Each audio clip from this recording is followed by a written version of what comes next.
Hello, ഇന്ന് വന്നിട്ടുള്ളത് സേമിയ കസ്റ്റാർഡിൻ്റെ recipe ആയിട്ടാണ് കേട്ടോ. അപ്പോൾ എങ്ങനെയാണ് തയ്യാറാക്കുന്നത് നോക്കാം. അപ്പോൾ അതിന് വേണ്ടിയിട്ട് ഒരു പാനിലേക്ക് 1 ടേബിൾ സ്പൂൺ നെയ്യ് ഒഴിച്ച് കൊടുത്തിട്ടുണ്ട്. അതിലേക്ക് 1/4 കപ്പ് വറുക്കാത്ത സേമിയാണ് കേട്ടോ ഇട്ട് കൊടുക്കുന്നത്.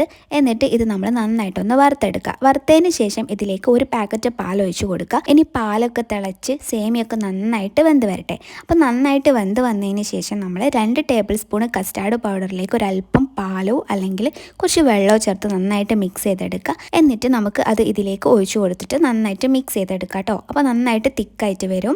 ഇനി ഇതിലേക്ക് ഞാൻ ഒരു 1/4 കപ്പ് മിൽക്ക് മെയ്ഡ് ചേർത്ത് കൊടുക്കുന്നുണ്ട്. പിന്നെ നിങ്ങളെ മധുരത്തിനനുസരിച്ച് നമുക്ക് പഞ്ചസാര ചേർക്കാം കേട്ടോ. ഒരു 3-4 ടേബിൾ സ്പൂണൊക്കെ ചേർത്തോളൂ കേട്ടോ. നമ്മൾ ഫ്രിഡ്ജിൽ വെക്കുന്നതിനോണ്ട് നല്ല മധുരം വേണം. ഇത് തണുക്കുമ്പോൾ മധുരം കുറഞ്ഞ പോകണം തോന്നും കേട്ടോ. ഇനി ഇതിലേക്ക് ഒരല്പം വനില എസൻസ് ചേർക്കട്ടെ, ഒരു ഡ്രോപ്പ് മതി. എന്നിട്ട് നന്നായിട്ട് മിക്സ് ചെയ്തെടുക്കുക. ഇനി ഇത് നന്നായിട്ട് ചൂടാറാനായിട്ട് വെയിറ്റ് ചെയ്യാം കേട്ടോ.